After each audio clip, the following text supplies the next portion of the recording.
Dear God, we log in and look at all the comments that are already here. Hey, welcome to Trade Deadline, people. I am underwhelmed. Wow. I am underwhelmed, people. How about you? Underwhelmed? Yes, but no. Or as Hockey Jerk would say, I am unsure. Well, look. You moved out Dylan. You got a second and conditional third. You moved Marlowe. You got it was a third, right? Yeah, in 2021. Okay. But that also had a condition on it, too, that if Pittsburgh wins the whole thing, it's this year, correct? I could be wrong, but I think you are right. See, I'm sorry. No. It's not that. Third round becomes a second rounder if the That's Penguins, what it was. Yeah. Yeah. So, and that's all well and good. You got to make me root for the Penguins, really? And then the bizarre one, the one that like took everybody by surprise. Everybody's, working their finger down to the nub, waiting for Thornton to get moved, whether it was Dallas or Boston or whatever. And hat tip to the person who put a whole graphic together and put that on the Facebook page and said "Jumbo to Boston." When you sit down, watch the tail between your legs on that one. Good call, bro. So yeah, because I hate that. It's like, just talk about what is. Don't sit there and try to predict it, because if it goes wrong, you have no credibility now. Anytime you say something, everybody's going to be like, yeah, remember when you said Jumbo was going to Boston? So anywho, but the surprise move that no one seemed to see coming, I guess, was Goody to Tampa. I mean, there was a little talk about him, but, he was low on the depth chart. It was like Thornton and Dell, I think, was higher than him, but Melker, Carlsson. I don't know why the Sharks make this move, aside from that it got them a first-round pick. And if Tampa goes deep, which they're trying to do, it's not that high of a pick in the first round, Once you get beyond the top 15... Generally, yeah. Although with just what Doug Wilson's picked up in the last week or so, you have, and we all know how we have to give a little extra to make sure everything happen. Mm-hmm. You get that first round pick, be somewhere between 17 and 31, depending on what Tampa does, and you probably are going to use that second round pick that you got and move up in the draft if they are keen on a guy. I mean, fine. Before the Goodrow trade, I was thinking, okay, they'll have their own high second. They'll have, the second that they acquired. It's there's the comment from Nick. It's supposedly a deep draft this year, which I've heard several times. And that's great if you get the right players. The Sharks, over the last few years, 2, 3, and 4, not good rounds for the Sharks. Historically, Kevin Kerr saying, first rounder is a good return for Goodrow, but he was locked up for another season at a cheap salary. I think he was making, $9.25? Yeah. So... Wouldn't it make sense, said would make sense if this team was rebuilding, which maybe they are, but Wilson refuses to say it. But as Kerr states, we've been told all along that they plan on competing next season. Now, Doug Wilson held an Ice Insights for fans and whatnot, whatever it was, a month and a half ago. I don't remember what particular game I was at. Hold on. I have a sheet. I have a schedule. I want to say that was prior to either the Columbus game or the Dallas game. I want to say it was the Dallas game. Either way. I'm pretty sure it was Dallas. Okay, so like it matters. But fact of the matter is, a little over a month ago, Doug Wilson was telling everybody that they can't afford to rebuild. No, they can't. Not in this market. So, but if you can't afford to rebuild, okay, so say that the cap goes up a couple mil or whatever. Either way, you're still locked into these, you still have Kane, Couture, Carlson, Burns, Vlasic, Jones for another 4 years, big money. Yep. And now you're going to let go of Goodrow, a guy that is quality. I mean, for what he brings, for what you're paying for, he lives up to his contract. And you're going to let that piece go? Really? I understand he wanted that pick back, but if you're making that move, to me that says, yeah, we're going for the future. This is, I'll give you this, Erik. Explain to me how the Sharks are going to make the playoffs next year. Playoffs? I don't know. Seriously, even if everybody's healthy, if Carlson comes back healthy, Hurdle comes back healthy, Couture's good, I'm going to just assume that Marleau and Thornton are on the Sharks next season. Which they probably will. If they return, if they're going to play in the National Hockey League, they'll be Sharks next year. Yeah. I mean, not even going to go for 14 points for that one. 41-year-old forwards. But here's the thing. You need those two to get butts in the seats. You you need to win games to get butts in the seats. But the other thing is you need players that are going to win those games. They definitely need to do something with goaltending. They definitely need some depth help. Doug Wilson better be a busy man July 1st. Okay. Doug Wilson needs to be a busy man July 1st. Let's put it out here. We've seen all season long what the Barracuda can provide him. There's nothing is sticking right now with the Barracuda. You can throw Alex True up. He's probably the best thing that we've gotten going. Out of everybody we've seen, AJ, Alex True is probably the best that we've seen so far. Maybe Joachim Blichfeld. That's sad. Maybe Noah Gregor. That's sad. Let's hit a couple of comments first. JF Turner saying, a first round got us Kane. It could be for a player. That's true. But how are you going, what player? And how are you going to afford that player? That's one way to look at it. Someone calling me a moron because I disagree, so that's nice. An undrafted role play guy for a first round, you take that every day of the week. You know what? And if it's a higher draft pick, if it's like top 16, sure, absolutely, okay. But again, I'm talking about Wilson saying that the Sharks aren't rebuilding. So what does this mean? We'll see. But if this ends up being, the 27th pick, the 26th pick, tell me the last time the Sharks drafted well in the first round when their pick was 15th or lower.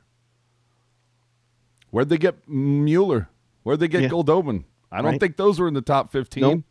So, if the Sharks had a history of draft, mining, we know that they know how to mine in the 6th and 7th rounds. They've proven that time and time again. But they've also proven that they just miss the mark a lot when they're drafting bottom half of the first round. Well, it seems like in, that article from Sheng Peng, it looks like they're also missing the mark on developing these guys.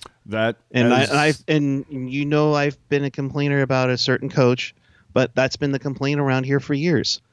You essentially build up these guys just so you can trade somebody for a star player, i.e. Danny O'Regan, along with the first, for Evander Kane.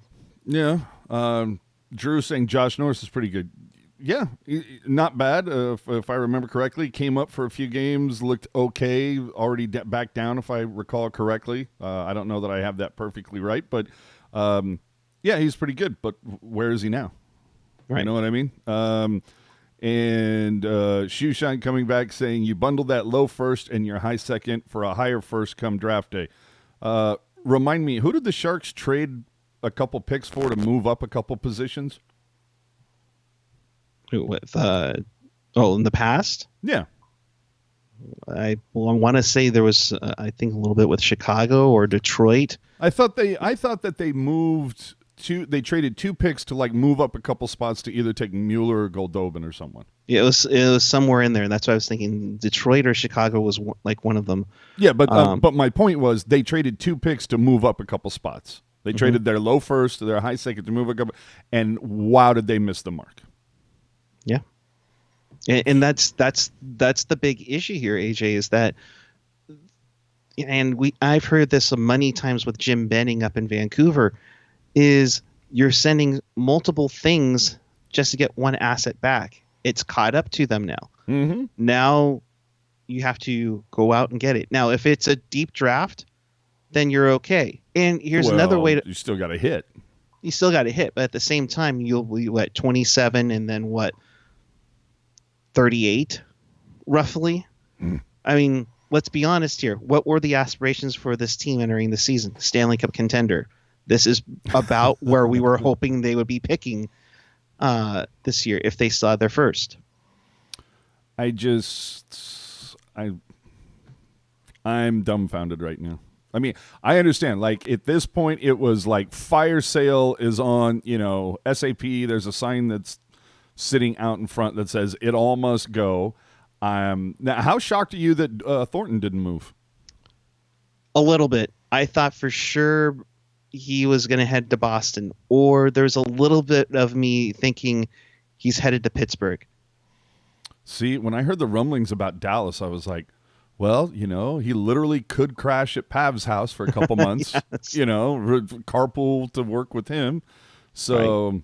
Why am I salty today? Dude, I'm salty every day. Give me a break. Yeah. Here, you want to see how salty you can be? Erik Carlsson gets paid $11.5 million. Go. No, they decided to give Carlsson that contract. Sleepy saying I wanted Jumbo to be traded. I did. Dude, it all must go, man. Get rid of Sorenson while you're at it. Get rid of Melker while you're at it. Like, just embrace the idea of a rebuild, Doug, and you're going to have to build it all around Erik Carlsson. And Evander Kane and Logan Couture and maybe Tomas Hertl. Yeah. And I say maybe because his contract isn't for long and we don't know about the knees. Well, and who okay, if Couture is okay, Hertl centering the top line, Couture centering the second line, who are your next 2 centers next season?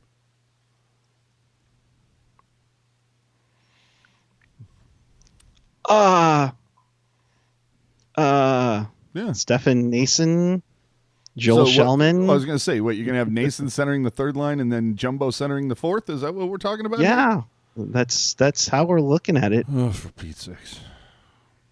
And now you understand why I'm somewhat disillusioned with the upcoming. Look, I hope that they, pull the handle and all the cherries line up for every pick that they pull off on the draft. But I'm, you got to show me something here. You put all your eggs in the Carlsson basket, and if it had it worked, brilliant. But Doug Wilson gambled, and he lost at just every single turn. Yeah, it all caught up with him. Mm-hmm. Absolutely. I mean, we can do the Tankathon's draft simulator all we want, and just cringe. But at the same time, there's only something you can do, and now you gotta. I almost look at it at like 2002-03, where you're gonna have a boatload of people go. Like you saw Nolan Marchment, you saw Lombardi just go on a fire sale right before he got fired. Literally, I think like a week after he trades all the stars. But at the same time, you did have a semi-decent, development system in Kentucky at that time. Wait, Kentucky, or was it Cleveland? Who cares? It doesn't matter. But I mean, you had something. But they had some decent pieces, and they also had some decent forwards coming back. You don't have anybody coming back right now. Well, you can't afford anybody. Well, they have some cap room. They have. I mean, they're going to right now they have about 17 million in cap free space for next season. So now you got to figure out, okay, who on this team or who's in the minors that we can bring up that's going to come up. I mean, are you going to have Jonathan Dahl, See, are you going to resign him or I don't want whoever? to hear about call-ups. I want to hear about replacing the offense that you got rid of when you let go of Nyquist, Donskoy, and Pavelski. Here's my question. How many true top 6 forwards are on this team? Couture, Hurdle, Kane, Meyer, Bueller. Anyone? Yeah. I mean, maybe if LeBanc finds his game. Yeah. But still, like show me the other top 6 forwards. And again, it's the whole idea of what if someone goes down again?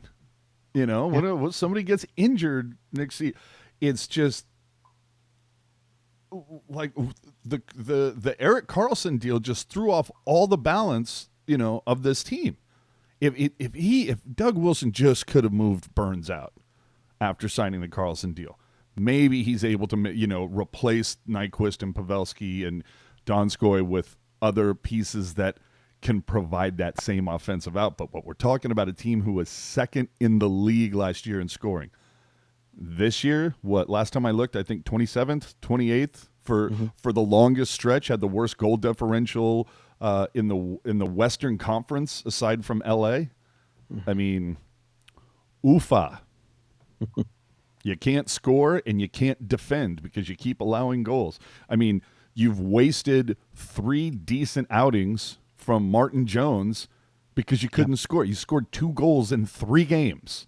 And then everybody wants to sit there and blame the goaltending. Now, has Jones been awful this season and last season? Yeah, hasn't been great. But these last 3 games, you can't blame it on Jones when you're only putting up, 2 goals for 3 games.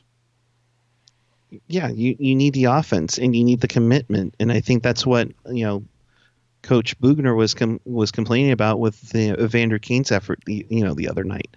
And honestly, I didn't see too much about it, yesterday in Brooklyn, or excuse me, not Brooklyn, but on the island. I think part of that too was the fact that Kane refused to comment about it after the game.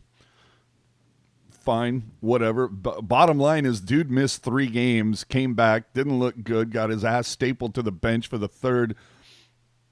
Didn't think he was that great. So, look, I'm just trying to look ahead to the future. Obviously, Wilson has some idea of what he plans to do going forward. And like I said before, 2002-03, they were full on expecting to be a cup contender once again, coming off their first division title. That went by the wayside that season. It just completely pooped the bed, and they did a full on rebuild, retooled and everything. And it ended up, they got some kids that knew how to play. They had some veterans that were able to get their stuff going, and they came 6 wins of a cup. That was unexpected. Now you got to hope that DW can do the same thing. The first year that he did, give me a break. That he did the first year he became a GM. Here's a live look at all Sharks fans, people. Live look right here. That's all Sharks fans. Just to let you know. It's like Randy Hahn embodying all Sharks fans. Like, dear Lord. Come on. Ugh. And then, you got some value for Brendan Dillon. That's actually a piece I would have liked to have held on to. It's, is going to deserve a little bit of a raise, but damn. And boy, does he look like he is just thriving and having a great time in Washington. It's amazing what Brendan Dillon does when you surround him with good people. Right. It's like everybody's plus minus goes up when they're paired with Brendan Dillon. It seems like there's no dashes in front of numbers when he's around. So dilly. Well, so we're still waiting to hear the official announcement of the trade. Yeah, what the hell's going on with that? I mean, There's so it's a 2020 first-round draft pick. There's nothing else involved in this. Like, I thought Tampa had 50-50. I thought they had to kill one of their deals. They need to move a contract, and that might also be the thing. That move is. Wouldn't it be hysterical if this trade got invalidated? Oh God! Because Tampa couldn't fix that contract problem. It's not the first time the Sharks have had a trade not go through on deadline day. I mean, Kelly Kissia was supposed to be a Chicago Blackhawk in '92, and the fax didn't go through in time. But what do you think about no one, kicking the tires on Dell? I thought Dell might have been on the move, considering you saw Colorado grab a goalie, Vancouver picked up Louis Domingue. Vegas swapped goalies. Vegas got Robin Lehner. I was a little surprised. Who did Carolina get? Exactly. Mm-hmm. Yeah, I was a little surprised by that. So, in Carolina, dude, you hear that stupid rap song, the making money moves, dude. Carolina's like, where did they come from all of a sudden? All of a sudden they ended up with a bunch of money to spend because they've sold a whole bunch of David Ayres shirts. Dude, that guy's been traveling all over today. I'm going to be honest. I'm starting to get a little tired of this.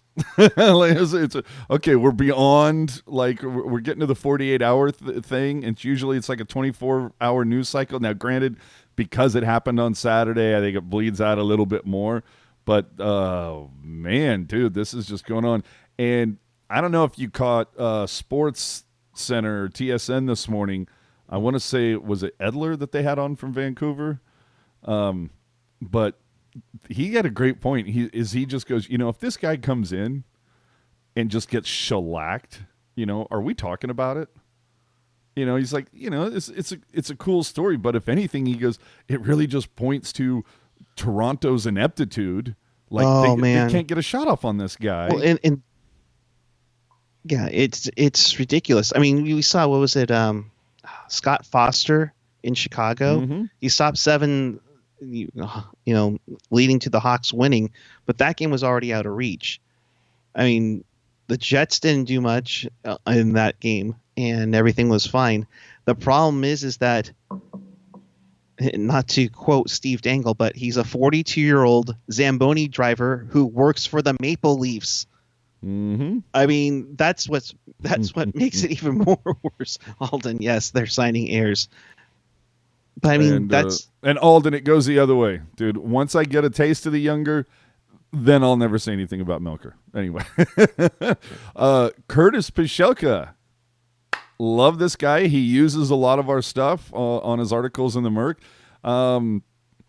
He's like, in fact, I want to tweet that. What movie is it? Saw, where it's like, let's play a game, right? That's what I want to do right now. Right now, the Sharks, there's only 11 forwards with them right now.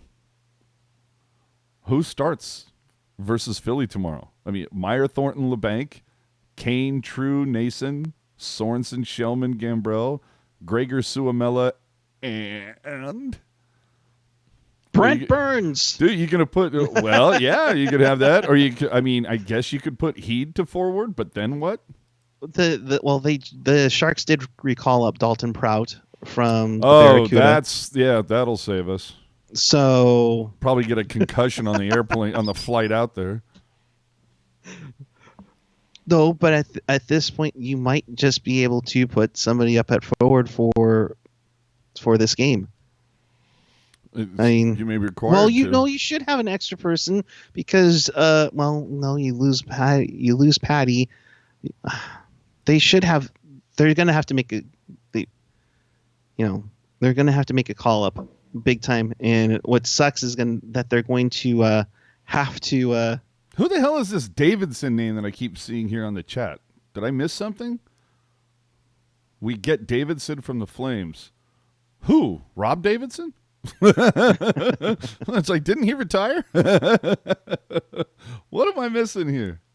Right. I'm looking all over right now to see if there's I don't anything. see anything on here. The latest thing I Oh, see we got. is, Oh, we do have a reported trade to announce. dude, if you please do No, not do that inflection again. I'm tired of it. Please. the Sharks acquire Brandon Davidson from the Calgary Flames. This is from Elliot Freeman on from Hockey Night in Canada. Looks like it's going to be for future considerations. The 28-year-old has played in just 7 games this season for the Flames and has been a bottom-tier defenseman during his career. Oh, Jesus He's Christ. on a $700,000 expiring deal with around a 150 left. So this amounts to the Sharks just needing a body after trading for Patrick Marleau, after trading away Patrick Marleau, Brendan Dillon, and Barclay Goodrow. So They couldn't have it's just flown a Barracuda player out?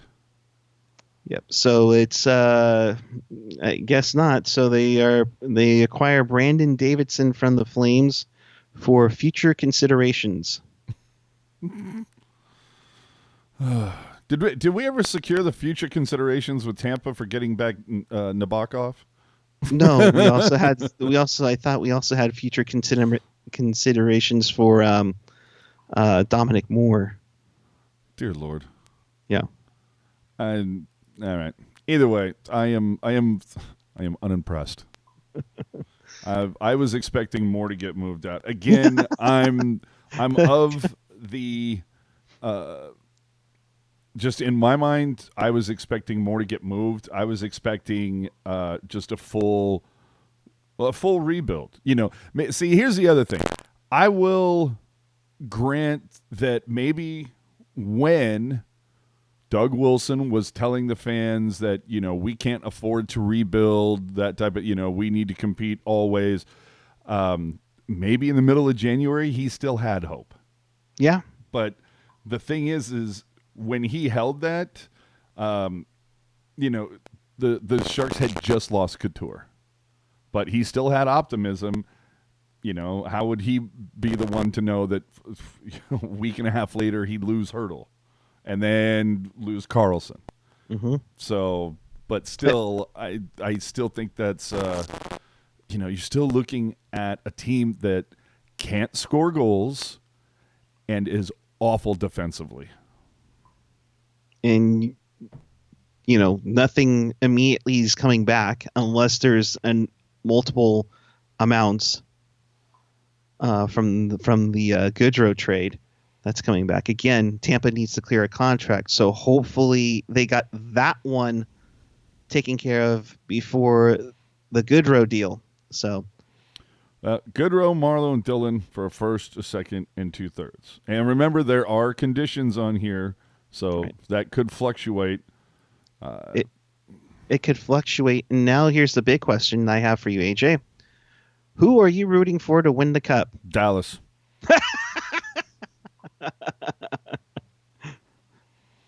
So No, you know, it's just gonna kill. You know what?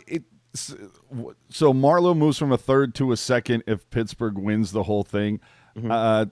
Sorry, you know the Sharks haven't done well with their second round, so I really don't think it matters much. I just cannot root for Pittsburgh. I can root a little bit for Dillon, of course. Love, you know, I came to love Dilly, but right now I got to go with Dallas, man. I want to see Pavs get it. And the other thing too with the Washington one, it's Arizona's second round pick. If they don't make it, that's kind of it might be, you know, it might be an early pick in the second round that you get if the Caps win it all. Let me throw this out there. There was a lot of talk. There was an awful lot of speculation that Joe Thornton at least was considering going back to Boston. Right. Because just based on what we saw on social media from all the people, there's a lot of, well, you know, there's a little bit of talk back and forth. What do you think? Does like Jumbo's head explode if the Bruins win the Cup this year? Oh, he's going to lose his mind. It's going to be tough. I'm a little surprised, honestly, that Marlowe ended up in Pittsburgh. I was thinking that either Thornton or Marlowe would end up in Colorado. I completely agreement. I thought it would have been a package deal. I was kind of waiting. Okay, so when's Jumbo going to Pittsburgh? Because if that's the case, then boom, they're going, and I think everybody's like, "Sorry, Dilly, we're rooting for the Penguins." See, look at this. Mark and Matt Sports Talk Show. Sharks need to rebuild. Yes. The only person that evidently doesn't feel that way is Doug Wilson. I don't know. California Cruising, $126 second row tickets for Thursday. And that's the other question. That's wasn't that like the price of tickets for the second row, like before the BMW Lounge opened? Mm-hmm. Yeah. So, all right. Well, I also want to know how much, how inflated did the price for tickets for Saturday just get? Oh, like if they weren't already, because it's a Vander Kane Black Panther bobblehead night. I don't think it was that much, and if I remember correctly, I think I saw a promotion earlier today that right now Saturday you can do the it's a flash sale, no Ticketmaster fee. So I might have to grab myself a ticket for this game. It's like I already planned on hanging out with our buddy Mitch Amaya. For those of you who don't know, Mitch is doing a whole game worn collectible expo thing from 10 to 6 p.m. on Saturday the 29th, right next to the Poorhouse Bistro. So you can go in, check out some of his swag and merch and all the cool stuff that he has. Go over to the Barracuda game at 1. Yeah, pick yourself up a Churros jersey that goes to the first 4,000 fans. Watch a little Cuda, come back, get a little po' boy at the Poorhouse. Go look at some more stuff, and then walk back over and get your Evander Kane bobblehead. Basically, a really good leap day Saturday if you're into hockey and you don't mind if the San Jose teams lose. I'm looking on Game Time right now. Tickets start at $81 on Game Time for the Penguins game. But what are they for jersey? They start at $23. Wait. Hang on. Wait, do you have a hold my beer? Oh, jeez. Because Toronto starts at $13. Oof. When the Leafs come to town on March 3rd, $13. Dear Lord. Okay, Carl. It's trade window closed. Yes, it snapped shut at noon Pacific. Although if you were in the queue at 11:59. You had the phone call in, so that's why you see deals still trickling in. You saw Nick Cousins go from Montreal to Vegas for a 4th rounder. Those were all reported afterwards. Boy, Anaheim sure did make a couple of moves right there towards the end. You see Matt Irwin coming back to the Pacific Division, former Shark, leaving Nashville to come to the Ducks. I still can't get over the Barclay Goodrow thing. I still don't understand how Shea ended up in Carolina. Let's do the hockey. Hey, your boy is now a Florida Panther. Wait, what? What are you talking about? Come on. AJ, besides me, the only other Erik with a K that you like. Oh, Holla, yeah. Yeah, geez, boy. Well, you know what? I'm sorry. He was lost in the list of names that he went with. For Vincent Trocheck, yeah. My Jaded actually correcting us. They're not giving away a Churro jersey. They are auctioning off the game worn jerseys. No, but the jersey. I thought that they're not doing that. I would have swore I saw a thing. Where's the? I'll double check right now. Yeah, go look at sjbarracuda.com/promotions. I would have swore there was a jersey happening. Did I get that incorrect? Am I conflating something that happened with last year? I mean, it could well be the case, but I thought there was a giveaway this Saturday. AJ, what's Burns' modified no trade clause? As far as I know, he can offer 3 teams. He can tell Doug Wilson, here are the 3 teams that I'm willing to go to. Now, if he doesn't want to leave, which Ian Reed has pointed out numerous times, he can say, yeah, and those three teams are, Anaheim, LA, and Vegas or whatever. Basically, it's like he can name off teams that can't afford him. Basically making sure he stays in San Jose if that's what he wants to do. Or yeah, exactly. However, only only Erik Carlsson and Vlasic have full no moves, which means they must be protected when Seattle enters the chat. When Seattle comes two. in, so that's two that they must protect. But they can opt to expose Burns to the Seattle draft. Mm-hmm. That's why I was kind of hoping, maybe Dougie talks to Burns this summer and says, here's your options, pal. Give me, I got to move your contract, man. I don't need two of you on this team, and Erik Carlsson's 5 years younger. So, thank you for everything that you've done here for the last 10 years or however long he's been here. Thank you. You've been the face of the franchise, all of that, the Wookiee thing, and it's been fantastic. And he's been great with the, foundational stuff and the military stuff that he's done, but it's time to move on. So your options are give me 3 worthwhile teams that we can make work, or enjoy the Pacific Northwest. And that's not to say that Seattle would take him, but for a marketing move, that would be a great pickup for Seattle. I mean, there's that, but I mean, so they're actually in, I think, better shape if you have just 2 no moves. And great point here, especially with Merkley in the wings. Exactly. So you're going to have that second guy. You don't need a third one. Yeah. And Merkley, I don't know that he'll be ready to go next year. Maybe you leave him with the, in the CUDA, let him marinate there for a season, get used to the rink, get used to everything about it. Make sure that his head is screwed on straight, because we have heard that, that's the reason why Merkley dropped as far as he did, is because attitude issues, anger problems, whatever it is. From what I understand, really hasn't had any problems with the London Knights, wasn't he? And wasn't he moved earlier this season? Yeah, he went from Peterborough to London. Yeah, so there's that. There was a lot of speculation about that. So I think you give him some time to evolve. I don't know who he'd be staying with when he was here, but hopefully maybe it's somebody who cracks the whip. But if Merkley can go with the CUDA, then boom. Maybe you move him up to the Sharks the following year, and that's when Burns leaves. Either way, both of them are right-handed shots, right? Yes, I believe so. Well, so I believe. Yeah. I'm pretty sure as well, because Ferraro is a lefty, and that was the matchup we were talking about, was Merkley and Ferraro. So what are we looking at for Sharks defense next season? You're gonna have Burns, Vlasic, EK65, Šimik.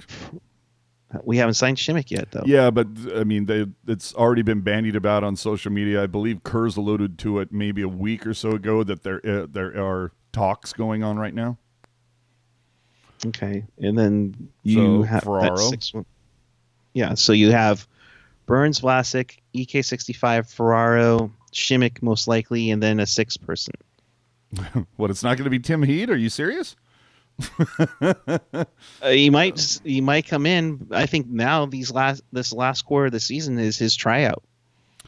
Who knows? I mean, this is make or break, because I'm assuming it's not going to be Dalton goddamn Prout. So I mean, if it's not, and I do, Tim Heed, these final 20 something games. Here's your call, dude.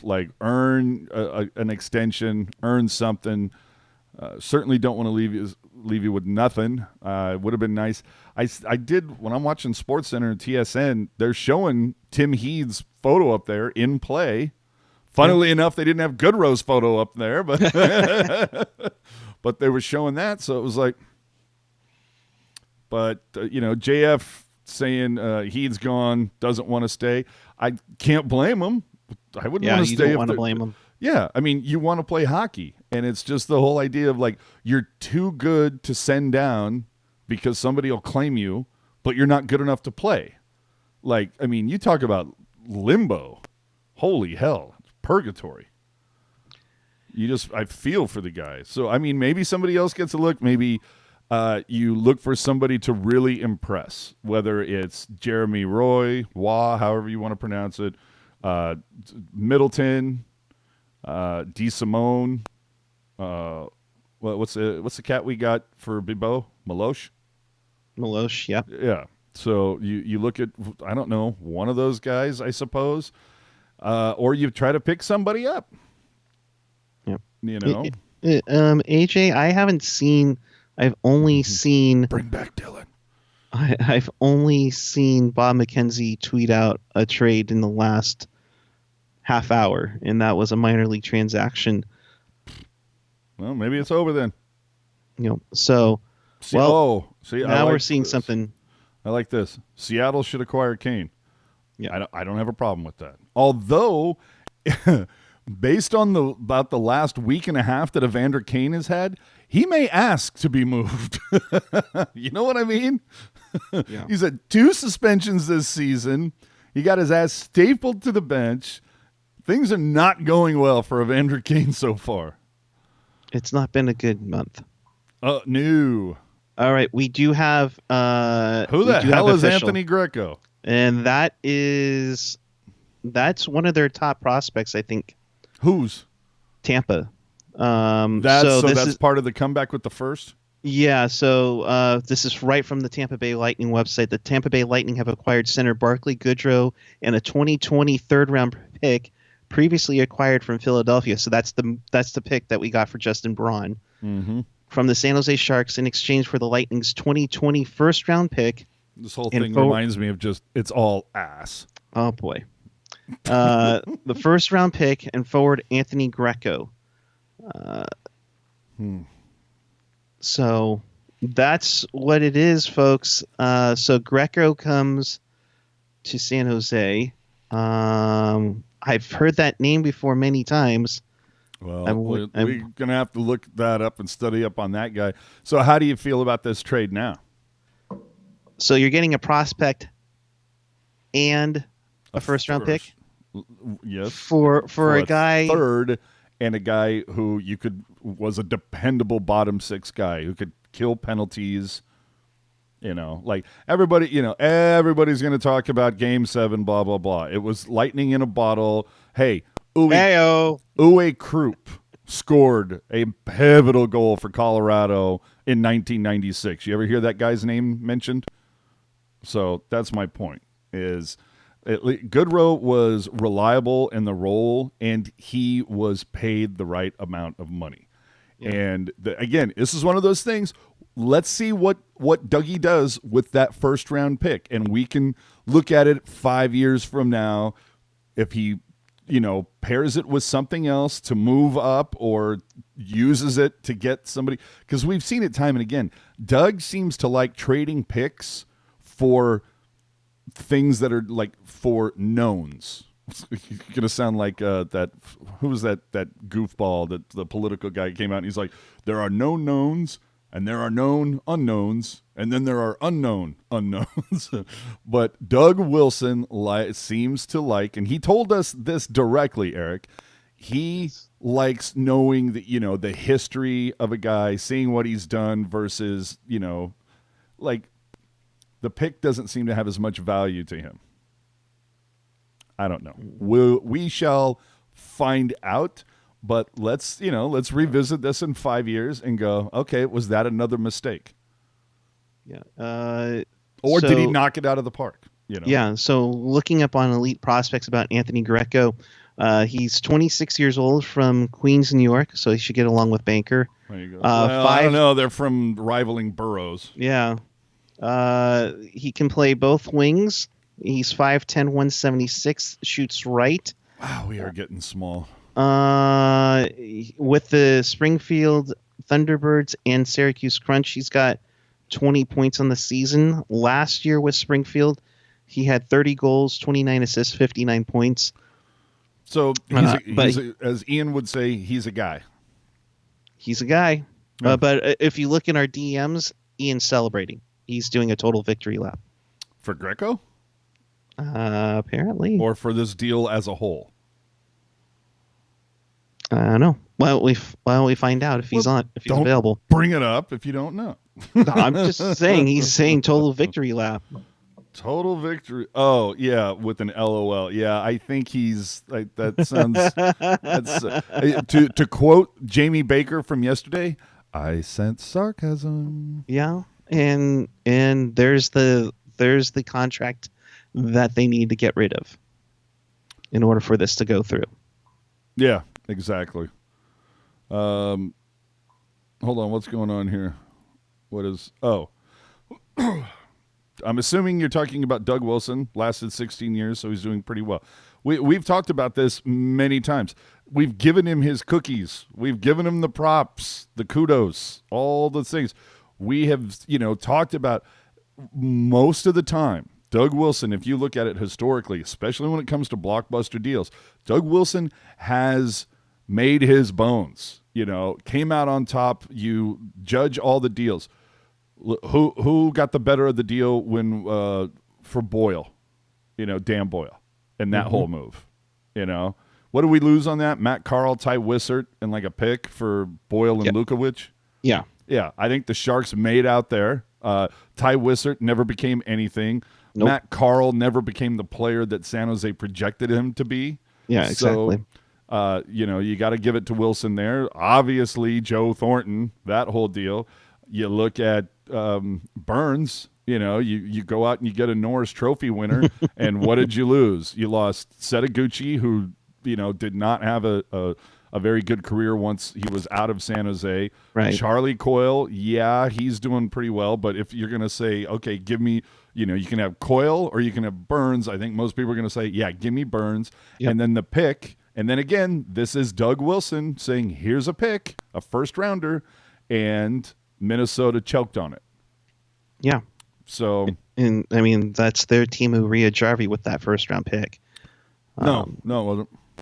No, I'm saying that that first round pick they used didn't even cross the pond. Oh yeah, yeah. So that's what I'm saying is the picks. They're always going to be hit and miss. Blah blah blah. But back to the thing, Doug Wilson, he's come out pretty well on some of it. Now, has he picked up his? Has he screwed the pooch on a few?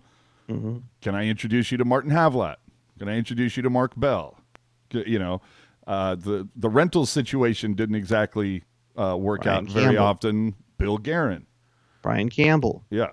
So just saying, if every coach hit it out, or if every GM hit it out of the park every time, well, this would be a much more fun league to watch, but it just doesn't happen. So, either way, everybody has a best by date. And I'm just saying that I think at this point, unless Doug Wilson is able to pull off a miracle between now and opening night of the 2021 season, I do not think that I would put money that the Sharks will not go to the playoffs for their second consecutive year. And this will be the first time since '97 that they missed the playoffs in multiple years. Mm-hmm. So, Sleepy, absolutely. Tyler Kennedy. Oh, yeah. You can even say Raffi Torres for that matter if you want to go there. So the Sharks, because they traded their third-round pick that they had from Philly, they have Tampa's first, their own second, Colorado's second as a part of the Dillon trade. They have no third-round pick. They have no fourth-round pick. They do have their own pick and Ottawa's pick in round 5. They have no pick in round 6, and they have Pittsburgh and Washington's 7th round pick in this year's draft. So they have a total of 7 picks, 1 first, 2 seconds, 2 fifths, and 2 sevenths. Yeah, I meant the second one, Randy. 20-21. Yeah. But I get what you're saying. Yeah. See. Okay. Now don't get us started. Bernard, that is your opinion. I share it. There are others that don't, and we'll leave it at that. Wait, which EK is he talking about? I'm an EK too. What the hell? Let it go. Okay. Let it go. Cold never bothered me anyway. I'm just, I don't know. Raffy was great before the injury. That's, yeah, absolutely. Well, whose injury? The one that he inflicted or the one that he took?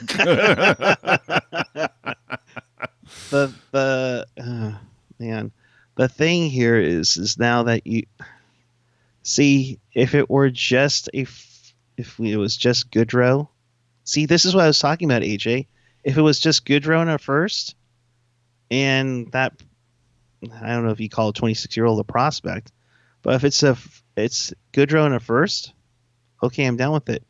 But since he had to sweeten it and put a third in order to get that first in a prospect. And you said the Sharks have no third, no fourth this season? Is that what you Correct. said? Mm-hmm. It's a big deal. Historically, those are the rounds they suck at.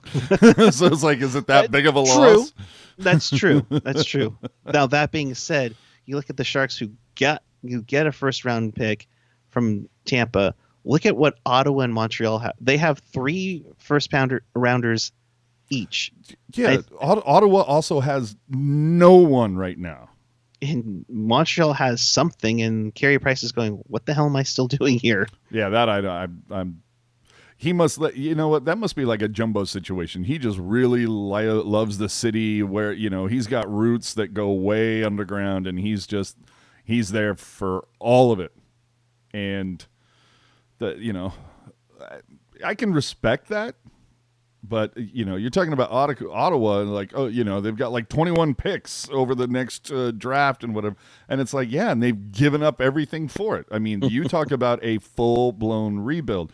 And I think it was Ian, but, that's the problem with, I mean, hell, you can look at Sharks Facebook and see it is so just people screaming at each other into the void. You're an idiot. You're wrong. No, you're an idiot. You don't know what the hell you're talking about. This, all that, the other.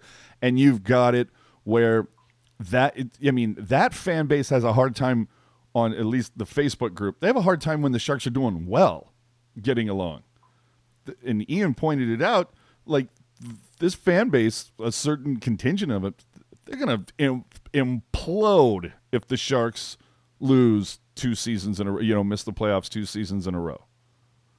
But, it's that idea of tracing back, have you ever seen like the butterfly effect type of a thing or it's almost like the space-time continuum in Back to the Future.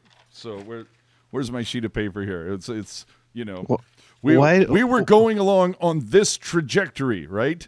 And then right here, we signed Erik Carlsson to $11 million for 8 years, and we skewed into this alternate universe. And we didn't have Burns to get us back to where we needed to be by jettisoning his contract.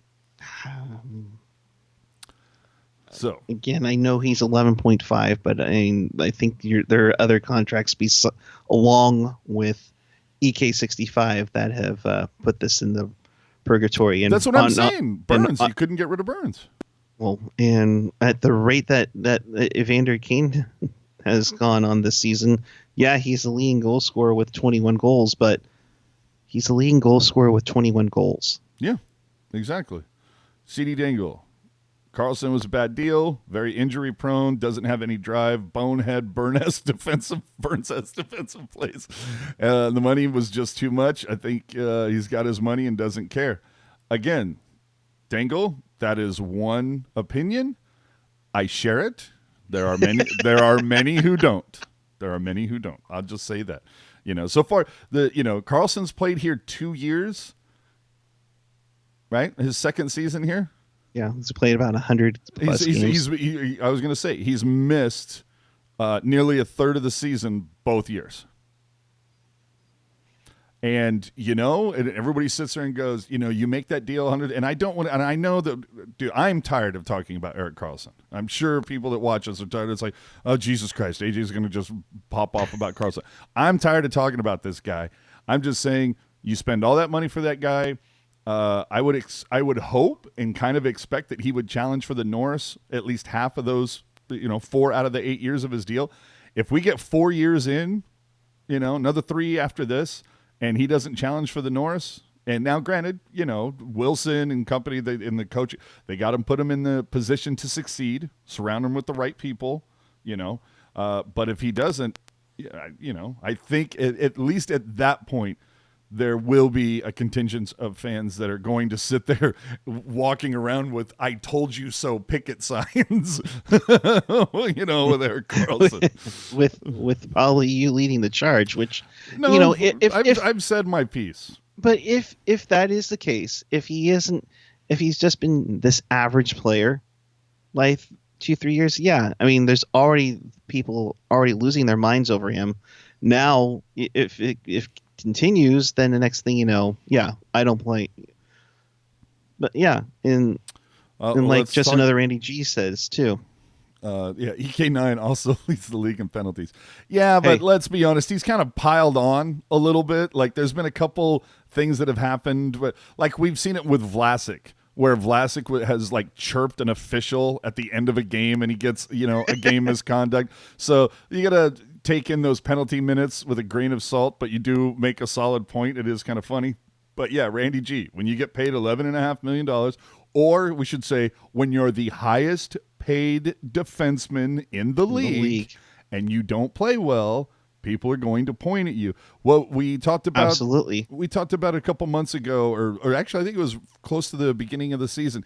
What was it? There's some show like on TSN or whatever where they ripped him a new asshole for not playing well. Overdrive with Hayes Noodles and the O-Dog. Yep. Yeah. So they ripped him. Guys on NHL Network on Sirius have ripped him on more than a few occasions. Hell, there was a couple of guys that were ripping him last season when he came over, and just saying that you got to be like, when you're watching a game that has Erik Carlsson in it, they said, dude, every fan in there is got to be terrified. Like, if you're a fan of the opposing team, you're terrified that he might do something spectacular. And if you're a Sharks fan, you're terrified that he's going to have one of his patented, giveaways right in the slot. So either way, I think we need to move on from the Carlsson bashing. No. It's enough. No, but I like what Sleepy Mofo says. It could be a blessing in disguise. This could give him more time to rest his groin. Yeah, and if his groin wasn't 100%, now you have a couple months where you can and if his relax thumb's broken and he's a lefty. Yeah, your groin is not going to get the workout that. Oh my God! You did not go there. That's only if Jumbo has a groin and a thumb issue. Come on. I mean, come on, dude. If I don't laugh, I'm going to cry about this season. I mean, this is just horrible. Oh, I've already cried about this, and just remember, we've seen worse, AJ. We've seen worse. Yeah, but not in a long. Not in a long time, though. No, I mean, when the Sharks are eliminated officially from the playoffs, and I say officially because I know some people are like, they were eliminated when they lost to Boston in October. But I mean, and can we talk about for a hot second? Can we talk about Kami 22 today? dude, he had everybody packing their shit, and he was right for like 98% of it. I think he only got one wrong, and then he ended up correcting himself, and it ended up being right. And dude nailed it. Especially, well, he had Joe Thornton packing his shit. Yeah, that is true. Well, there's a few people had that. I'm still a little perplexed how the Marleau thing, it's a 2021 pick and not a 2020 pick. Yeah, but that's an interesting one. But and also, and I wanted to correct myself, don't forget, if the Caps do win the Cup, they do get a third-round pick in this year's draft that originally belonged to Arizona. So they could have a third-rounder if the Caps go all the way. And a second rounder. Yeah. And I think they have Colorado Penguins, second. not Caps. No, Caps.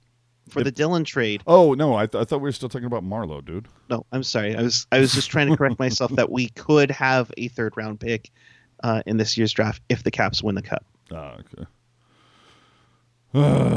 Right. Felix, yeah, no, you're right. They were eliminated when they lost to Detroit and got shut out for that matter. Yeah. Oh, you're talking about the New Year's game? Yeah. Oof. Yeah. Well, 1-0. Again, hold on. Let me check my notes. Yeah, Jones. You waste again. The Sharks, all the talk about, Jones sucks and all this stuff. Yeah. Dude, you lost 1-0. He did his job that night. You guys didn't. You didn't give him any. You couldn't solve. Who the hell was in net? That was that Howard. Who was? I think it was Bernier. Oh Christ! So, but either way, you couldn't score on the worst team in the NHL, and you're gonna sit there and talk about Jones and the defense. That's why I've been pounding the drum for a while about, you let Pavs, Nyquist, and Donskoy leave.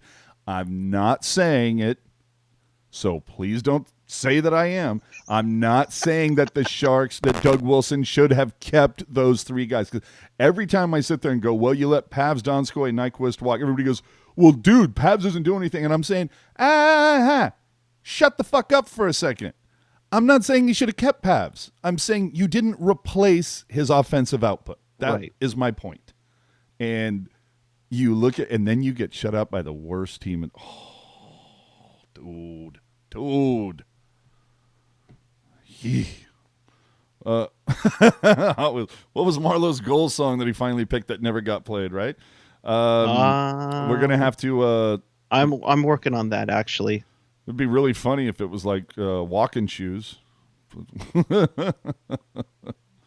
Well, I think they might have played it in played his song instead of LeBank's song the day we were there against Florida, the Old and Dusty. I heard that they Dust on the Bottle.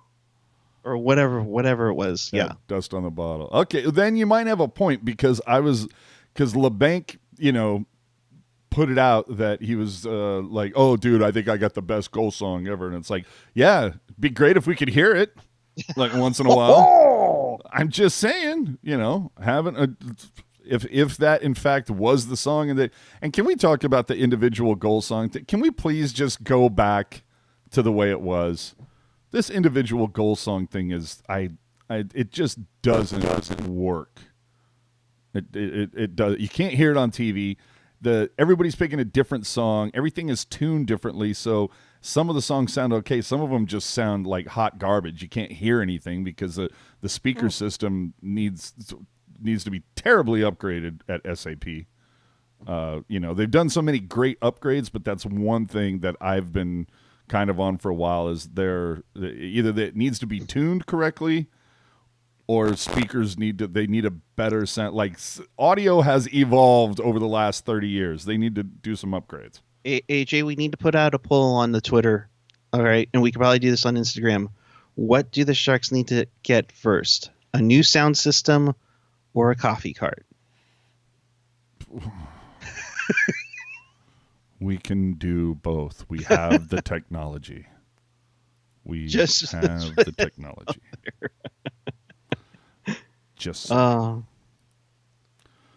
But yeah. So anywho, I think it's we've gone for an hour here. I think it's probably a good time to wrap this up. Wait, what? What did you think of all the other trades? Hold on, no. I'm getting okay. Give me a second on that. I don't know if you saw Patrick Williams' tweet. It says, and so ends Anthony Greco's time in Syracuse. Anthony Greco had been acquired by the Lightning 4 days ago.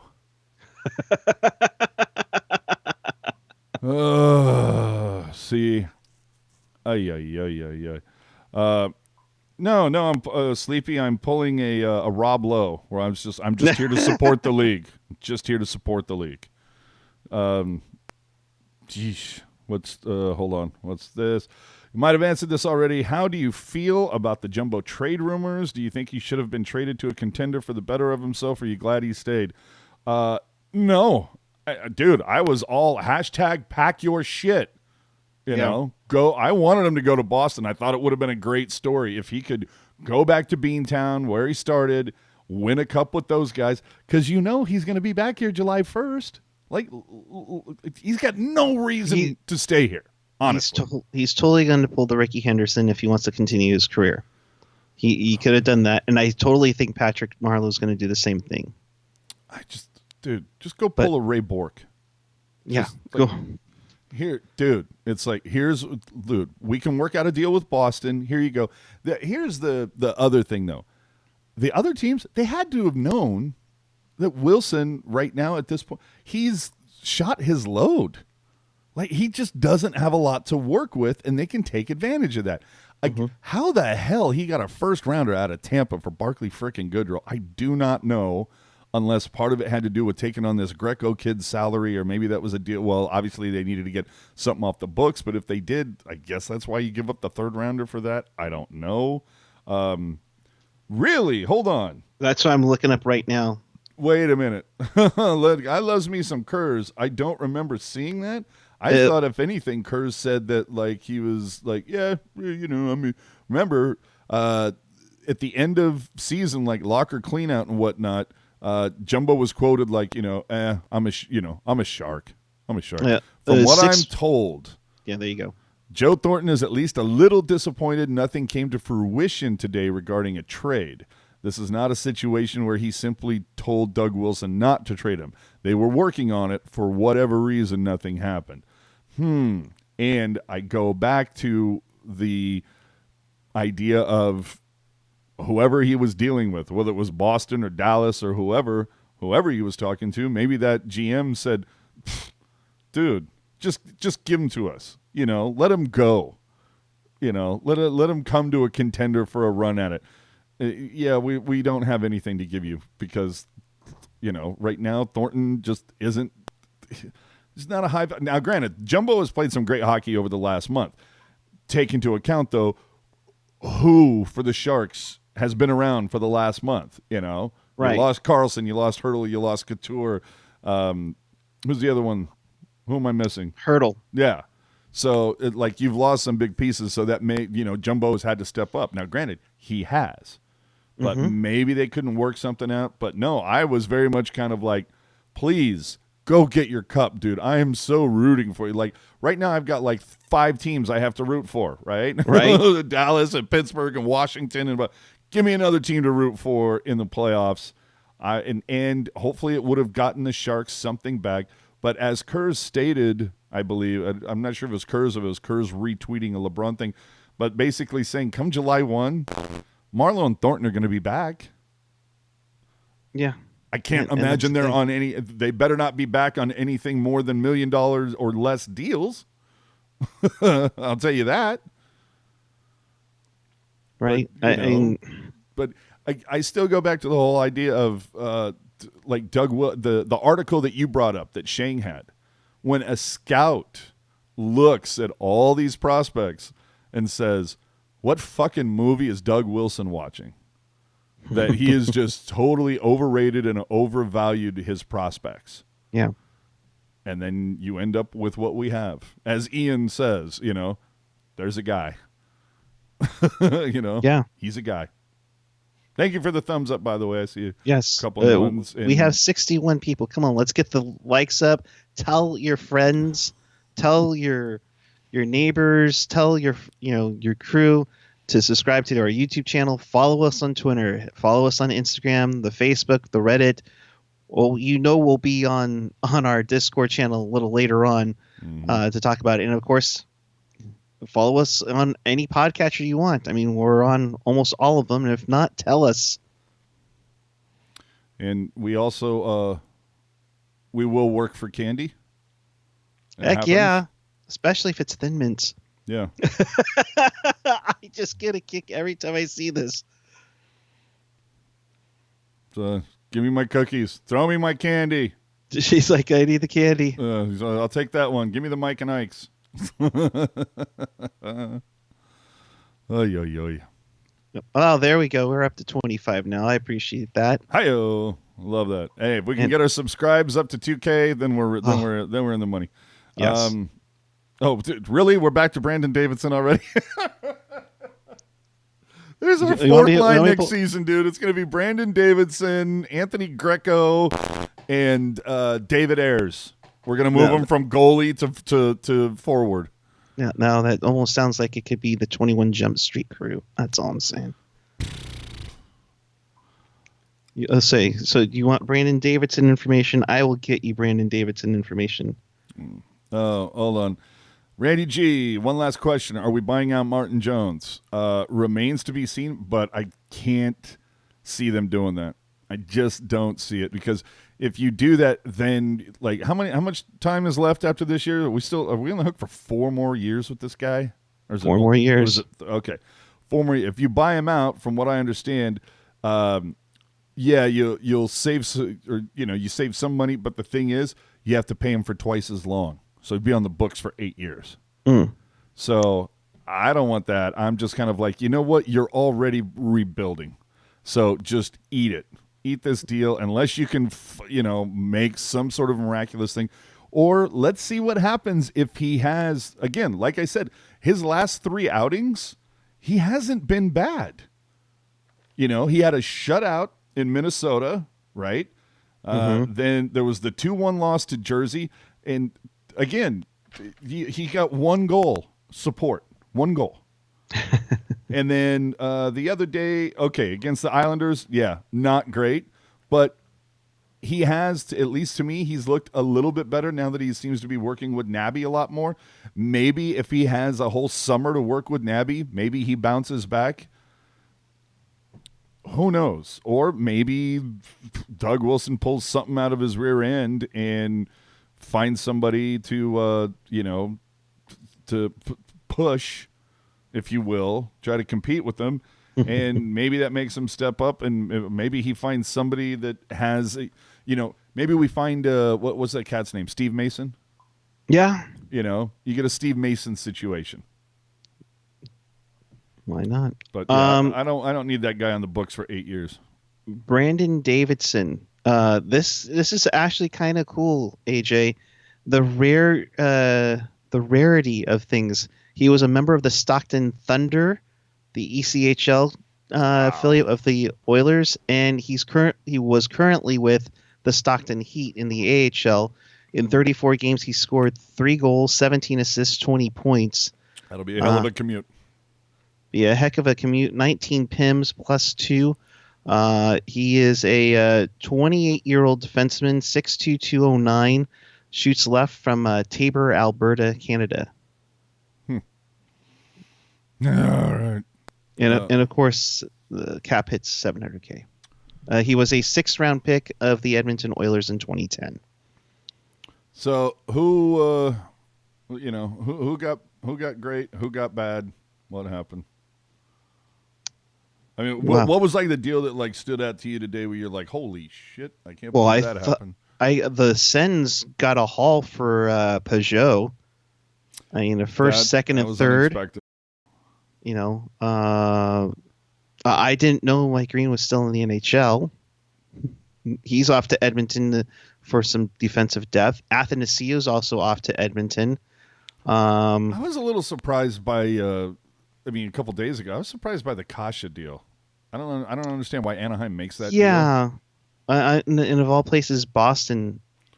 Yeah, I mean, maybe it was more about getting that first rounder, but Boston's killing it right now. That first rounder might end up being the 31st pick.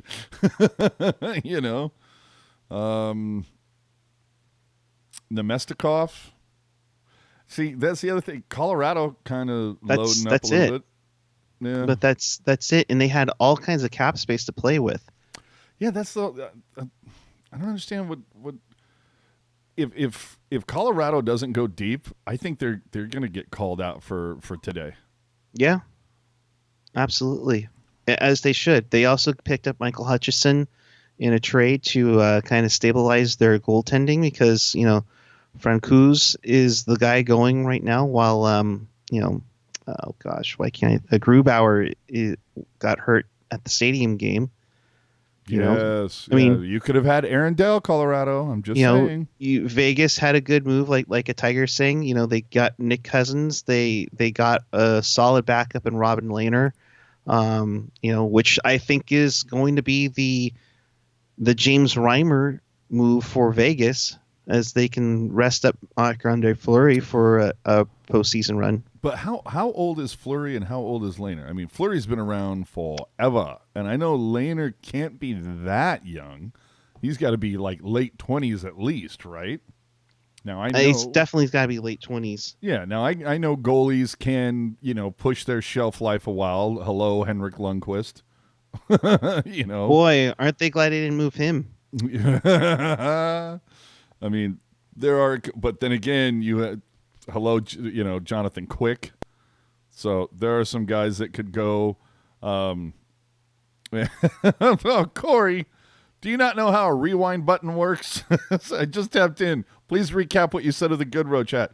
So, welcome in to the NHL. We're still waiting to find out when it. No, Yeah. you got a first back from Goodrow. That's a good thing. You had to give up a third as well. That's not the great thing, but you got Richard Greco's brother coming over. So to answer your question, Marc-Andre Fleury is 35. Robin Lehner is actually 28. Yeah, so that's what I'm saying is, and how old was Malcolm? 25? Yeah. So, but Vegas is all in. Yeah, I know. How ironic, of course. No, I get it, but yeah. What's this comment? Goodrow is a good player, but not for a first. Great trade for San Jose. I still think it's a great deal for Tampa. I mean, they get a guy that is a bottom six plug. He can center. He can play, the wing. He's not afraid to drop mitts. He's a good penalty killer. I mean, and he's getting less than $1 million. This is not a bad deal for Tampa whatsoever. Mm-hmm. Depth guys are what get you deep in the playoffs. This is a key cog. So that's and again, if Tampa Bay goes deep, this first rounder that the Sharks are getting could almost be just a very high second round pick. You know what I mean? So and I want to look at the standings to see. I mean, I know Rocket's not here, but if the playoffs started tomorrow, I'm curious to see who everybody would be playing, though.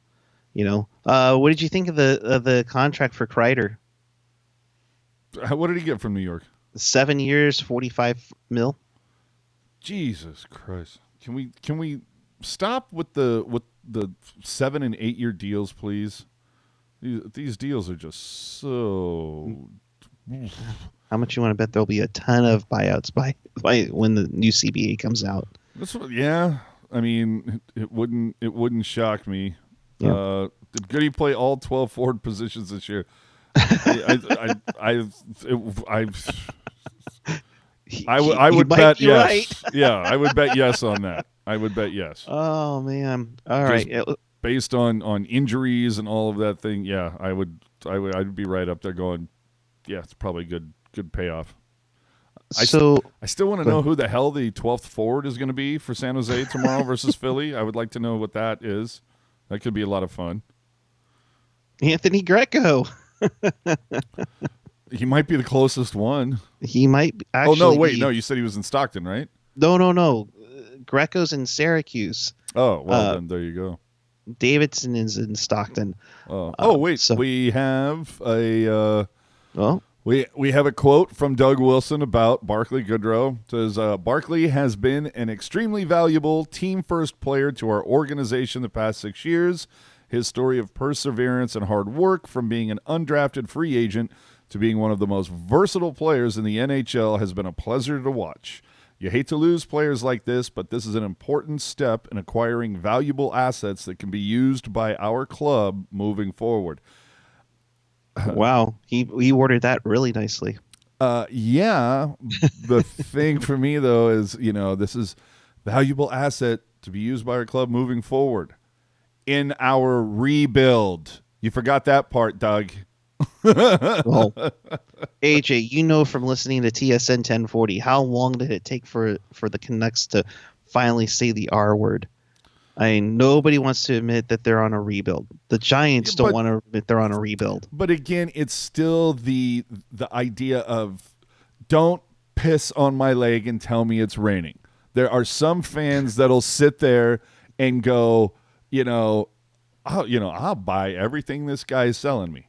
But I'm not one of those guys. When you look at the cap situation on Cap Friendly, you look at history on how they've done in the draft. You've looked at the development that we're talking about guys or the front office that, dude, how much did you hear about Shanlevsky, Chekovich. How much did we Blichfeld. hear? How much? Not even so much Blichfeld. I just remember those two in particular. Remember, your Tynkin was on the opening night roster. Mm-hmm. And Suomela's bounced up and down. Well, the whole thing is Gambrell and Suomela were supposed to take a step forward this year. They really haven't. Gambrell's kind of flatlined. Suomela, he looks decent one day, doesn't look good the next day. Like, what are you at this point? Are you just a guy, like Ian says? So it's like, Right. We got a lot of guys. At least Goodrow, for what he was getting paid, was a guy you could rely on. So that's a case of it does kind of hurt to lose that guy because we know exactly what he brought to the table, and for the amount of money he was doing it for, that was a great deal. It was like all those years that we had Vlasic for like bargain basement deal for what he was bringing to the table. We were getting him for a steal for a while. Oh yeah, literally up until his current contract. Yeah, it was a steal. Absolute steal. And that's the whole thing, though. He performed, bro got paid. Mm-hmm. Pavelski, I think, was kind of expecting the same. I completely agree. But again, we heard so much about Sasha and Ivan, and neither of them have had even, dude, they don't even know where the coffee cart is. Well, because there isn't one. But you can't say that they had there's a coffee cart, and you can't say that these guys are up for a cup of coffee because they haven't been there yet. You've seen a couple guys, Blichfeld, Gregor, Middleton's played a few here and there. The only guy who's like had any length of time really is Gregor. And I think some of that has to do with the fact of that he's pretty decent defensively, but he's got quick skates. Yep. So he can get up and down the ice pretty well. He doesn't seem to, he's better defensively, but again, we're talking about a team that is insanely offensively challenged right now. So, and then you're going to tell me what? We're going to bring back two 41-year-olds next season? Because you have no offense. You might need to. That's what I'm saying. You don't have the options because no one from the Barracuda is sticking. Yep. I want to see – look, you got 20-something games, right? 22, 23 games left. You might as well bring up a couple guys. Don't let Thornton play as much as he wants. If he wants to take a game off, if you have to give him a game off, go ahead. Mm-hmm. But see what you got in a couple of these guys, how they'll respond to the big time. But give Halbgewachs a look. Thank you. I'm preaching that club right now. Yeah, I would love to see what he could do. But again, and it's the whole small sample size, blah blah blah. But I'm not saying he's going to be another Alex Koryuk. He's a little dude, but he's got a little snap. In his shot, I would be interested. He can maneuver pretty good. Yeah. Again, I love the question from Corey. How's Goldobin doing? I can pull that up for you. Last he's in time Utica. He's in, or if you say it the way Rocket does, Utica. She's all Utica. So that tells you about how good Goldobin's doing. Is he's in Utica. He has played 47 games for the Utica Comets, 19 goals, 29 assists, 48 points. He has played one game in Vancouver, nothing really to show for it. So yeah. The dude that's one of those ones where it's like he can do well in the minor system, but as soon as you put him up with the big boys, he disappears. He's too busy like checking, the surf report on his phone or something like that. Or showing off his car at Golfland in Milpitas. There you go. Yes. Christ, that's creepy. That is so creepy. Hold on. What's Alden saying? First the 1999 or the 1991 club. I wonder what else is next. Going to have to make up for plummeting ticket sales. Alden, you know what it is? Dude, they're going to start charging an admission for the Juno Lounge. It's going to be a separate admission. It's going to be a cover charge to get into the Juno Lounge now.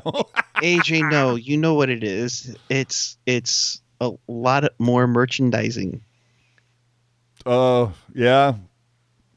I can see that. But again, though, it's like, what's the big name that you're going to get? Like, how are you going to fix this sinking ship right now?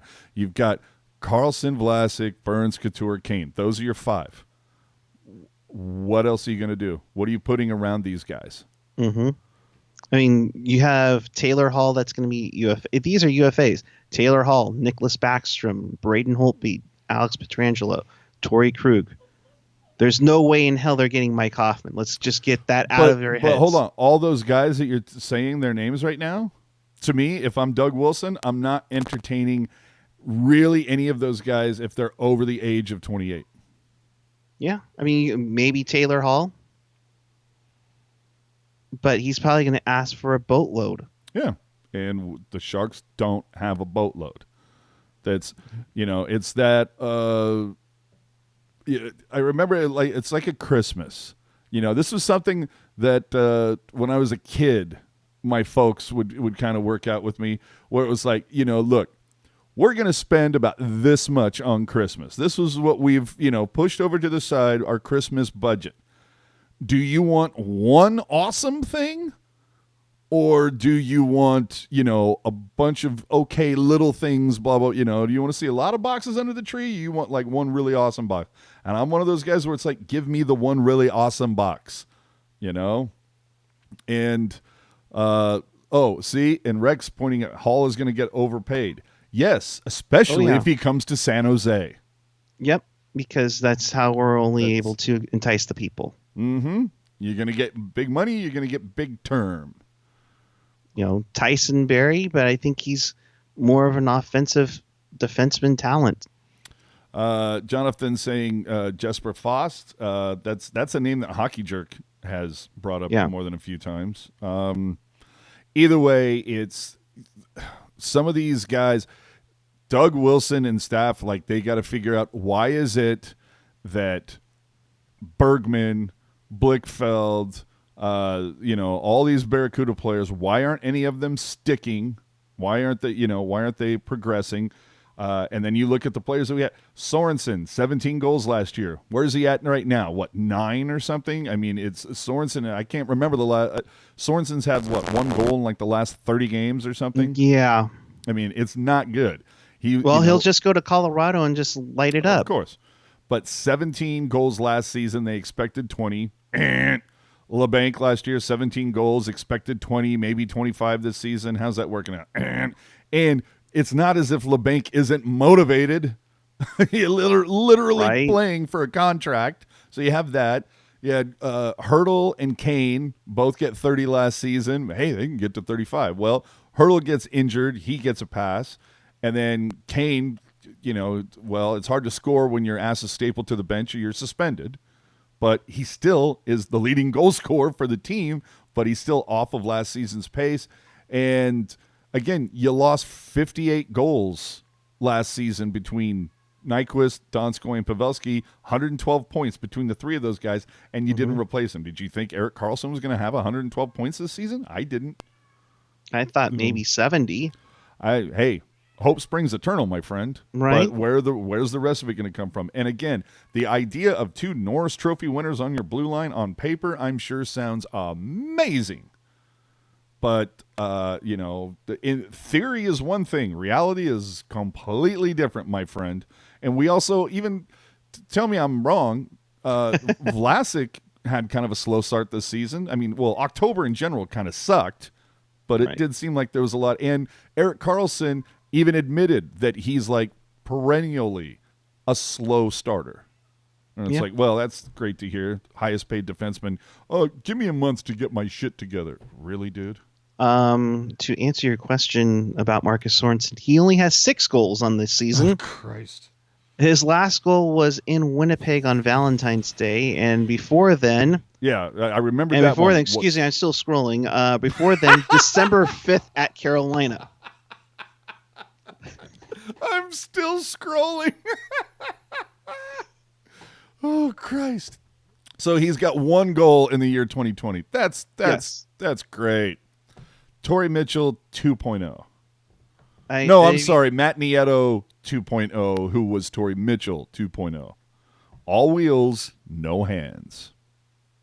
Yeah, And the funny thing is, Sorenson scored opening night. Christ. Where's my sheet here? No, that was a 5-1 loss. So he scored the only goal of that game. Oh Christ Almighty! Yeah. Again, I'm right here. If anybody wants to take the bet, I'm saying it right now. I'm betting the Sharks don't make the playoffs next season. I'm right here. You know, Christ Almighty. I mean, I just don't understand. Even if Doug Wilson pulls something insane out of his hat, the team just has been really bad at defense, and they have no offense. Yeah, and as we've learned throughout the years, we need goal scoring. Yeah, we need goal scoring badly. Well, give me the dude. Give me Ricci, Sundstrom, and Scott Thornton again. Give me an iteration of that. Like, I will take that. You know, it's like, look, if you're not going to score goals as the third line or whatever, you better keep it in their zone and just wear them down for your 45 seconds or however long you're out there. See, and that's the whole thing. See, Rex making a nice point. Imagine if Suomela panned out. Dude, you want to play the John Lennon game? Imagine if William Wren or Taylor Doherty or Nick Petrecki, imagine if any of the Ty Wissert, Matt Carl, have any of them had worked out the way we're all hoping for, then now again, you're going to get, Matt Carl helped get you back Dan Boyle. I get that part of it. That's fine. But imagine if Goldobin and Mirko Mueller had worked, but instead you pissed away 2 first-round picks. Yeah. Have nothing to show. I'm sorry. Are you back now? Yeah, no. Yeah, we'll bring you back in. Am I back? No. Sharky is crying. I mean, he's sad because his brother and his namesake Marlowe, is getting traded. Well, then, like a tiger, what would the 2021 Sharks under Coach Boudreau look like? Boudreau is any indication, well-fed. No. Jeez. Is Boudreau known? Well, here's the whole thing. Is Boudreau... We know what Sutter was. Sutter is very much my way or the highway. I want bangers. I want, gritty guys. I want sandpaper, blah, blah, blah, blah, blah. And that's why Korolyuk and Marlowe piss me off, because they aren't that kind of play. Give me a team of Nolans and Ricci's and I'll be fine. And throw a little Marchman in there. But Ron Wilson was kind of like, hey, no, give me Marlowe, give me Korolyuk, give me Solani, give me these guys that can stick handle in a phone booth and are creative. And okay, so you have that. McClellan, I think, was a little bit of both. Yeah. He's a little more Wilson than Sutter, but I think a little bit of that. And PDB, I almost feel like at this point, and I don't know that Bookner fits the bill, and it's just because I'm not familiar enough with the coaches. Is Boudreau like known as kind of a teaching coach, like a guy that can help guys blossom, develop whatever they need to do to help, or is it, are they just kind of like a Sutter guy? Like, here's what you're supposed to do. If you don't do it, ass is stapled to your scratch. You know what I mean? It could be something like that. I don't know Bruce Boudreau too well, but I mean, he's worked with the likes of Ovi and he's worked with the likes of Zach Parise. I mean, so he's definitely worked with offensive talent. You know what? Fuck it. Throw caution to the wind. Gerard Gallant. I mean, really, at this point, out of all of them, you have Laviolette, you have Babcock, but we've heard Ian. We've heard Ian. Oh hell, not Babcock.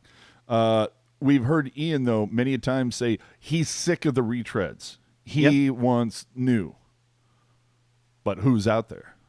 Exactly, and there's so many retreads out there too. I mean, okay, here I got one for you. Marco Sturm. I'm down with that. You need to just get clearance from Blakey. Yeah. Marco Sturm. I would not have a problem with that. I mean, if you can get the Germans to a gold medal game in the Olympics, you're doing something. Yeah. It's no miracle on ice, but I mean... Well, he's an assistant captain down there, right? Yeah, he's assistant coach under T-Mac. Yeah. So, I mean, we see that all the time when guys... who's the guy that was under T-Mac that left to go coach Bakersfield? Oh, Jay Woodcroft. Yeah. So, assistant coaches, whatever, they take off to, go... You're going to tell me that Sturm wouldn't appreciate the opportunity if he was offered to, be a bench boss in a city that he played in for however many years? That seems like that'd be kind of cool. And the funny thing is that you're coaching one of the guys you got traded for. Well, I don't think that we would bring that up, but I wouldn't mention it out of the gate. Alden saying Gallant has a new gig already. I think I think it's like as a commentator, right? Or he's like for TSN, like not a coaching gig. Yeah, he I think he was just jumping in on the Trade Center coverage. Yeah, that type of a deal. I'm sure all those we've seen it time and time again. The guys will jump on to be a talking head for something, and then once the right deal comes along, they'll jump right back out of it. Mm-hmm. Hello, Chucky. Oakland, now Vegas Raiders head coach. Gruden was calling those games, cush gig, bounce from city to city every Monday night, do your yapping, easy peasy. The right gig came along that he wanted, he was out of there, bolted early. So I would, Marco Sturm, I think would be a really interesting choice. Yeah, I completely agree. I like Rex Iger's idea. How about we find a good scouting team? Yeah, that would be nice. No, it's a Trade Center gig. Well, isn't that the same thing? Oh, okay. Oh, he's correcting himself. I get it. Never mind. Yeah. Okay, so I would take Marco Sturm, and then I'm willing to give Junior a couple more drafts. I was impressive his first draft that he went with the high risk, high reward pick. With Ryan Merkley. That definitely in years past when Tim Burke was running things definitely did not seem like a play that San Jose would pick when Burke was in the house. Seemed to always try to make the safe play or whatever. But then again, when you look at Mueller and Goldobin, you have to sit there and go, well, how well has that worked out for us? Yeah. So, and if it's a deep draft like everybody's talking about, maybe this works out. Again, look, I want to be optimistic. I'm a realist. I want to be optimistic. And I would love to be just looking back at this show today, 3, 4, 5 years from now, going, oh, man, if we only knew, then what we know now. Doug Wilson was playing 8-dimensional chess. He, had this whole thing planned out from the beginning. Just genius. Absolute genius. Or 3 years from now, we're doing the show where it's like, so Doug Wilson was finally fired today. It literally could go either way, Yeah. So it's, Hasselplattner finally, pulled the ripcord. It could go either way. Who's the coach next season? Yeah. That's what you got to figure out. And also for that matter, does... Mr. Bolo Tie, Roy Sommer go back to coaching the CUDA? Yes. No, well, first off, the CUDA, holy hell, do they need help? Bottom of their division. What was? I think they have. No, you're right. We've been saying that for years. Holy hell, they need help. Yeah, but I think they have 2 wins in the month of February. I think at one point they had an 8-game losing streak going. It was not pretty. 3-5 or something like that. Yeah, somewhere in there. But I think Sommer, probably Ricci. I think everybody goes down to the CUDA with the exception of Nabby. I think Nabby stays up. I don't know who they're going to get to replace Nabby with the CUDA. I don't know who the hell's doing his job now, to be honest with you. I think he's going back and forth. Oh, Christ. Well, let's not do that. Let's get somebody else in there. Not Toskala. But let's. Oh God, no. I know, but you think about the whole idea of the Wayne Strelo family tree, like somebody who might have a little bit of that Strelo magic left inside of them somewhere. All right, so call Mika Kiprasov. There you go. You're not bringing Johan Hedberg back. Yeah. Oh, Chris coming to tell us that Gen X has been right about everything ever. Yeah. As he is known to do. He told us all that first year with with PDB, that first year with PDB was going to be the best it ever got. And lo and behold, if he wasn't right, and everybody, there's a certain amount of defenders that sit there and go, well, he came like 2 wins from going to the final again. And he came 10 minutes away from being bounced in the first round. Thank you. So, and now he'll win a Stanley Cup with Vegas. Boy, wouldn't that be a dick slap? Oof. There's that, and then can't let that then happen. giving a top 5 pick to Ottawa. Yeah, that's in the moment. To quote a Kevin Kerr's tweet. In the moment, seemed like a good idea. Seemed like a good idea at the time. All How right. great would it be if the Western Conference Final was Dallas versus Vegas? Oh dear God! Just so Pavelski can just kind of be skating around, going, "Better not push me. Oh, Don't dear push God. me. Don't push me." All right, so I'm going to do the simulator. The Sharks are ranked number 5 in there. But I can talk. They dropped 2 spots to number 7. And Anaheim Goods number 1, the Rangers number 2, Chicago number 3. Of Nice. course they would. Nice. Well, Oh. either way, that's going to be a draft that the Sharks fans are going to be watching. And when that whole thing happens, when they do the lottery, ooh boy, if could you imagine if Ottawa got 2 of the first 3? Oh God. Could you imagine? They also hold the Islanders first round pick, which is currently at 23.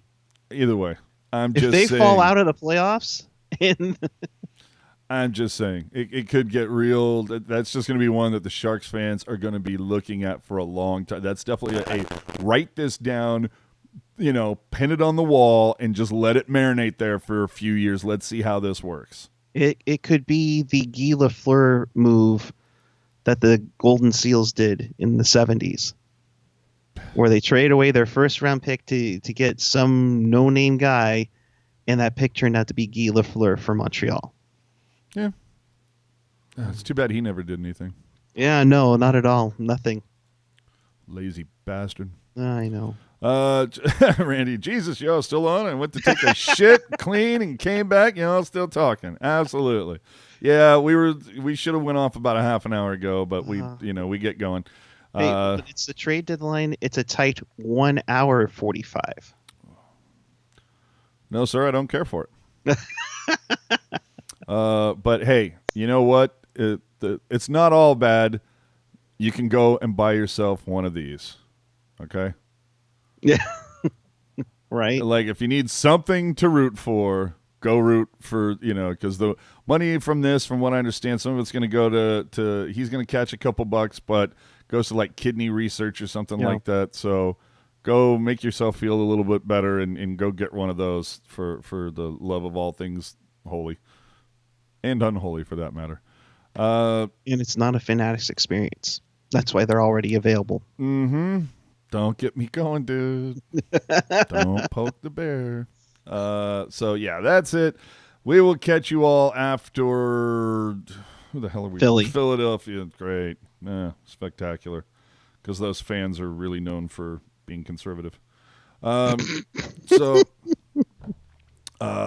we'll catch you after Philly tomorrow. And then, of course, New Jersey on Thursday. You said, what were ticket prices for that? Like $20? $20? $20. But if you want the Pittsburgh ticket, you better get it now because it's like $90 because it's going to be the second coming, I guess, of Patrick Marleau. It just makes me want to, dude. Please run like the same tribute video, Right? Or do like a truncated version of it where it's like and welcome back Patrick Marleau, and it's like he was just here. It's like 3 seconds, just boom, boom, boom. Okay, thank you. All right, an update from the Game Time app.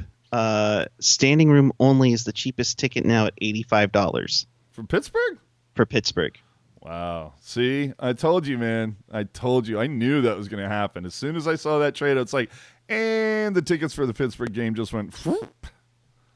Don't think I wasn't looking at Boston when all the Joe Thornton speculation was really coming on. Well, see, I already have tickets for that game, so I wasn't Right. worried about that one. Well, that's the Uprising game, right? I want to say yes. Is March that 21st? Yep, I that's believe so. Uprising. Yeah. Yeah, so Jerk and I are already going to be at that game. Nice. But yeah, I might have to finesse a ticket for this Saturday, shall we say? We'll see what goes on. All right. Well, let's tell our PR people, or let's tell their PR people. We need our studio. Yeah. So everybody, thanks for watching. Again, do us a favor, subscribe, YouTube, Twitter, Instagram, Facebook. Help us out. Leave us some love on iTunes, if you would. That would also be very cool of you. The thumbs up always help, but the thing that helps the most, of course, subscribe. Hit the notification bell. Again, we go live after every single Sharks game. Weekly wrap-up show, The Pucknologist, that dropped last night. Go enjoy that. So you can see Puck Guy's user handle, Twitter. Yep. It's the same thing on everything, right? Yep. Twitter, Instagram. Same thing with me, AJ _ Strong. There you go. Oh, stop it. So that's it, everybody. Thanks for watching. Tell your friends if you're new here, please. And that's good night, everybody. That's our little trade deadline funniness, silliness, whatever it is. It is what it is. It was what it was. Doug Wilson, put me in a better mood, please. And if you did it on July 1st, I would really appreciate it. Keep it real. Keep it teal. Keep it real teal. Good night. Good night, everyone.